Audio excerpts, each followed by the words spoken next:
15 minutes past 12 now. Can you tumble, tuck, maybe a little bit of a cheer as well in that? Well, the cheer team Rebellion All-Stars are doing just that with classes in All-Star cheer, tumbling and competitive cheer for all ages. Well, joining me in the studio is Zoe Domar and Michaela Street to tell us a little bit more about their fundraising efforts, trying to make cheer more accessible for those young people who are taking part.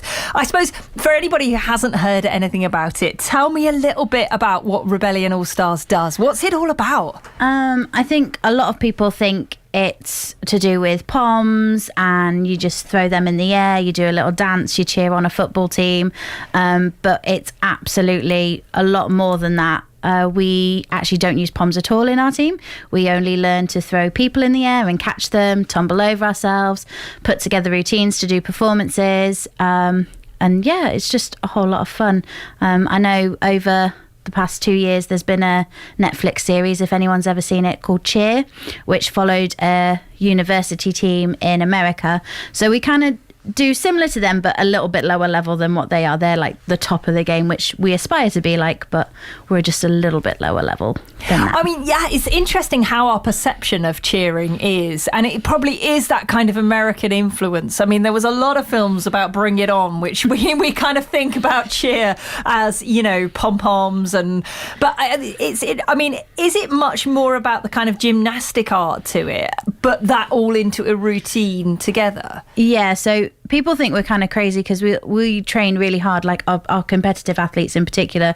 We do train them really hard for 2.5 minutes on a competition floor in front of judges. That's it. And they train 2 and a bit hours a week, if not more, because they just love being in the gym and training.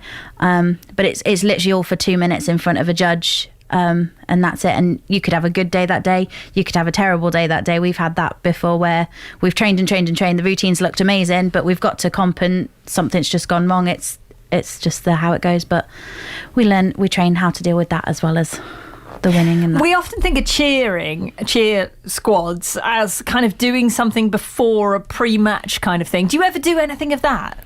We did once. Guernsey FC got in contact with us many years ago. I want to say about 6 years ago or 7 years ago. And it was just before we were due to go away with one of our teams. So it kind of worked out perfect timing. So they went along and did like a little halftime show. But not so much over here or even in the UK. It's more an American college thing that they'll cheer on football teams and things like that. How did you both first get into it? Oh, I did it with a different team on the island when I was really little, and then I just kind of grew out of it. And then one day I was wandering around Liberation Day and ran into Kyla here, and yeah, it's kind of gone from there. I started in the UK originally. My sister was at secondary school and they had an after school club, and the coach from the after school club invited her to try out for the All-Star team, which went away to more competitions. And from there I noticed they had an adult team, so I joined, and we did that for about 2 or 3 years in the UK before we moved over here.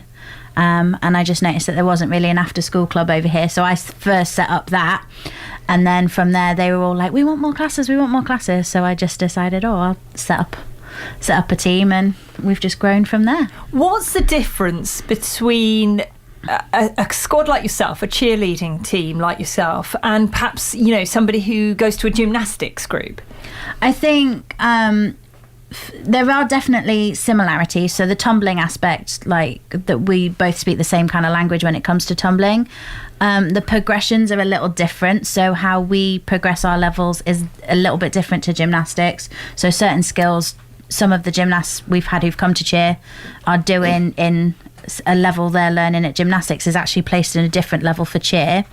But then another big difference is gymnastics has a lot of different areas you can go into. So you can go into artistic gymnastics, which is like bars, beam, vault, all the equipment. You've got the power tumbling, which is you just tumble down a big rod floor. You've got the trampolining element. You've got rhythmic gymnastics, whereas we just have, it's just cheerleading, and it's tumbling, dance, jumps and stunting, where we lift people in the air. So do you find that the skills are quite you get young people doing a little bit of both as well? Yeah, we've got quite a few on our, in particularly in our younger ones who do both gymnastics and cheer, and they do work quite well together. Sometimes we have to tell them off though, because gymnasts like to finish their moves, whereas we kind of, once we've done a move, we like to move to the next one like straight away, and the gymnasts are there going, I finished and I'm going to go on to the next, and we're like, no, just get to the next move. Why are you called Rebellion All-Stars? Where does the name come from? I don't know. Lots of hours scrolling Facebook and Instagram and Google to find the right name for us. I just wanted a name that was really kind of, it's neutral, so it doesn't suggest whether we're just for girls or just for boys. We are literally for everyone. So it's really neutral, and it's really quite a powerful name. Like, it's quite striking. You're not going to forget it in a hurry. And the logo that goes with it's got like wings and stars, and like it's really striking, using the Guernsey flag colours as well, red, white and gold. I just wanted something that linked everything together, really. And I couldn't put Guernsey in the name because there was another team on the island that already had Guernsey in the name, so I was just like, let's go for something different then. So do you get many, you mentioned there, boys, girls, do you get many boys getting involved? We do have a few. I've got a few down to trial in September as well, which is amazing, and throughout our summer school as well. But yeah, no, definitely, I think people definitely see it as a lot more of a female sport. Which is crazy because it actually started as an all-male sport. It was deemed too dangerous for women. So it all started as an all-male sport. And it wasn't until about the 70s or 80s where females really started to come into it. And now it is seen as a more female-dominated sport. But definitely, I think thanks to the documentary on Netflix, and also teams in the UK doing really well. I mean, there's a team in the UK that just got a gold globe at the World Championships. The first team in the UK ever to do that was a co-ed team which had males and females on it. So I think it's definitely starting to become a more even sport with even amount of boys and girls. But yeah, definitely need more boys. So do your teams, how often do you take your groups away? I try and take them away between 2 and 3 times a year if we can, but it is quite costly to do that. I mean, living on a small island, it's always going to be a bit more expensive, which is why we put together the fundraising team who've been amazing and organised some events. We've had previous events. We go Seafront Sundays and stuff like that with homemade goodies that we sell, just so that we can make it a bit cheaper for people and make it more accessible for people to compete, because there's just not that many teams over here or even in Jersey or anything like that we could run a smaller competition over here, unfortunately. So tell me a little bit about the fundraising though. What have you been doing? Okay, so the fundraising team is basically, at the moment, it's me and my mum. She also cheers on our adult team. Sometimes my brother helps. Again, he's in our senior team at the moment. But we've basically, we crochet things, we have a Cricut, we use our vinyl, and we make a load of things. And then recently we've been selling at Seafront Sundays. So we did Arts Seafront Sunday, where our younger teams also did a little performance. And then we've got Eat, Drink and Be Local coming up this weekend. We've also done a couple of the handmade showcase fairs and Christmas fairs. We did a bingo night when we all came out of the first lockdown, really well attended. And then we also have done a quiz night, and we're looking to do some more of those in the future as well. So how crucial is that funding?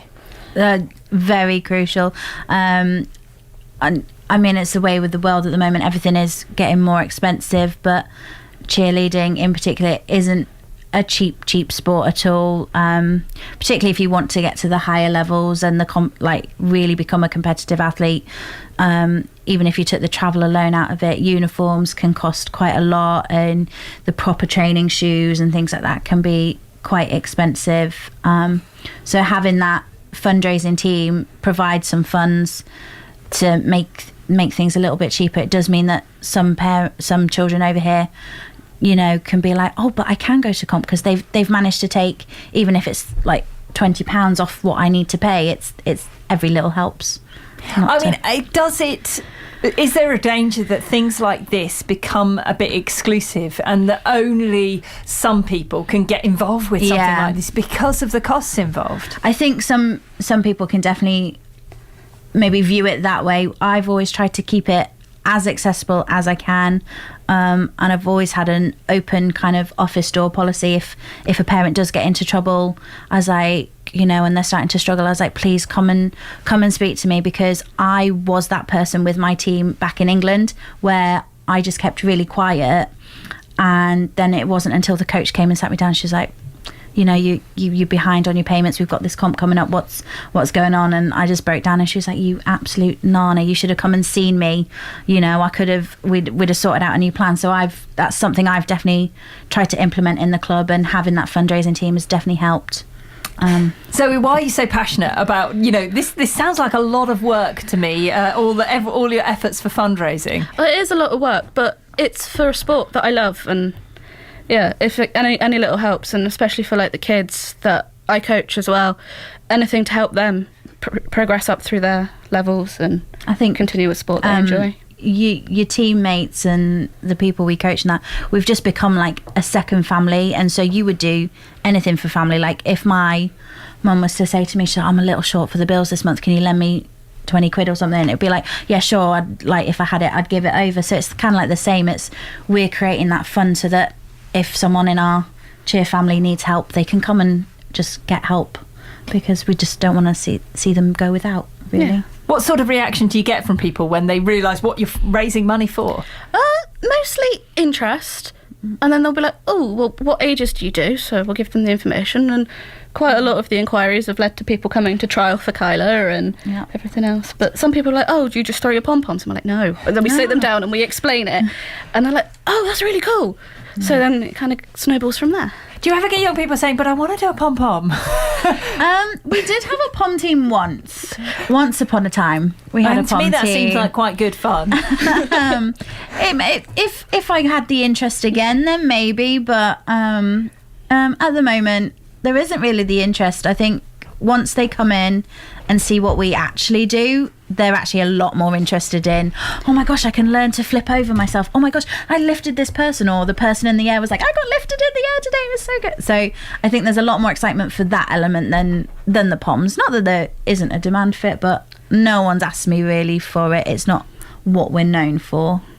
So yeah. How did everything work when we had gone through the pandemic? Oh my goodness, the pandemic. That was, it's so, I mean, it was hard on everyone, but cheerleading being like a contact sport, it's known as a contact sport because you have teammates.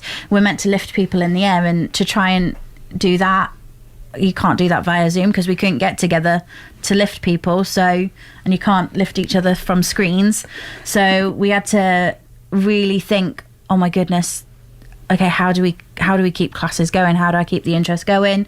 Because we've suddenly gone from having everyone around to having no one around. Okay, I can't do the traditional lesson plan of, right, we'll lift this person, I'll spot this tumble for a bit because I've got no one in front of me. It'd be too dangerous for them to attempt to tumble at home without me there. So it took it was very difficult. Managed it. Got some coaches from the UK, some friends of mine from when I was over there were like, oh, we've figured this out, we're doing this. And I was like, great, can you hop on a Zoom with my athletes to do this? So we had a tumble coach do that, and he gave us loads of really good drills that athletes could do at home safely, that would keep their body ready for when we got back into the gym. And we're actually super excited. He's actually coming over this summer live to do a live workshop with them as well. So those who've done the Zoom are actually going to get to meet him in person, which is amazing. They're all excited for that. And we had a dance one. We had someone do jumps. It was just trying to find a way to break down the skills into safe training ways they could do it at home. Some days the athletes just weren't bothered by Zoom, though. They were just like, I've had enough. It can be so hard, can it? But I mean, I suppose as well, it meant you couldn't go to competitions and go away. And even once we'd come out of lockdown, that was still happening in the UK. So it was really bizarre. We'd literally just come back from a competition in February 2020 where we'd done amazing. Our junior team came top 5, which was amazing for the eastern region of the UK. Our adult team had won regional champions and a bid to go to Battle of the Champions, which is where like the best of the country go to compete. You can only attend if you got a bid. So we were on such a high. We were like, yes, this next year's going to be ready. We were straight back in the gym like literally the next week. Right, we've got nationals in a couple of weeks. Right, let's go. We're going to hit this hard. Getting so excited. And then literally it was like a week later, it was like Guernsey lockdown.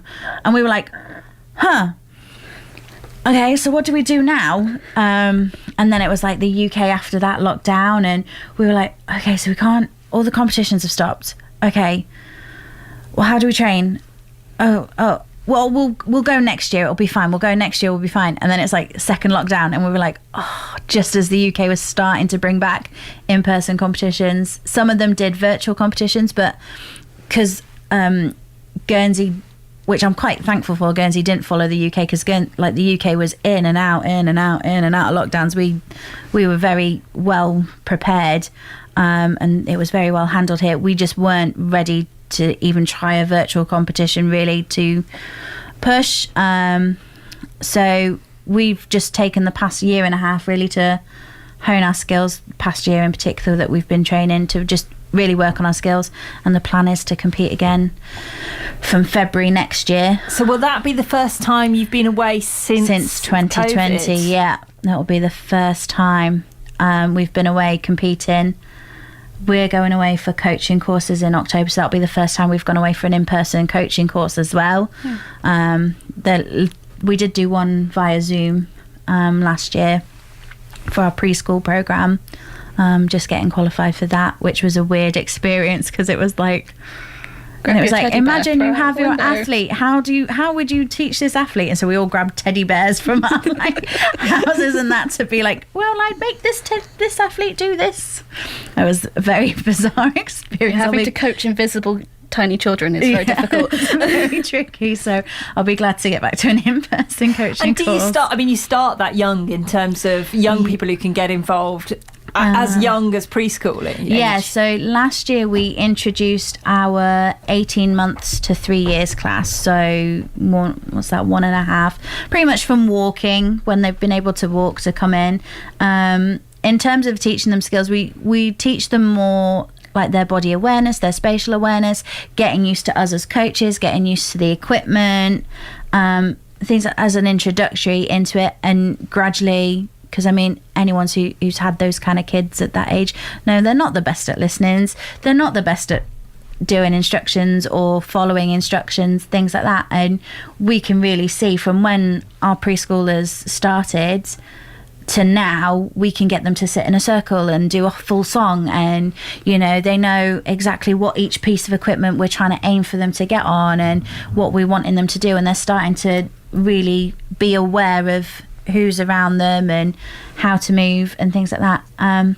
But from September, because we've just moved into a bigger premises with a bit more equipment, and it will be able to offer me some daytime hours, I am looking at getting some mummy and me or daddy and me, parent and me style classes from as young as 6 months in to just get used to the equipment, you know, start building from there. And I can't wait. I'm excited. So exciting. So this weekend you're going to be at the Seafront Sunday. Yeah, we are. Tell us what will be on offer, because you want to try and raise some money, make this more accessible to any young people. So we have lots and lots of things. So I've been hard at work over the past few weeks crocheting a load of things. So we've got some crocheted scrunchies, we've got handy cable ties, we've got bunting, we've got hair bows, there's coasters, there's tote bags, there's zippered pouches, there's jumpers which we can customise with anything on. It's all sorts. Some wax melts from our wax melt days still available. Oh yeah, a few of those still available.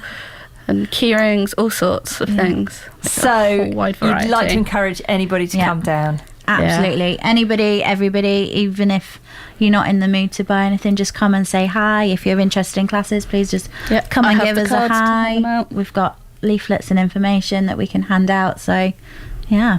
Well, Zoe Domar, Michaela Street from Rebellion All Stars, thank you so much for coming in to tell us a little bit more, and I hope the fundraising goes well. Thank Thank you you. so much. Remember the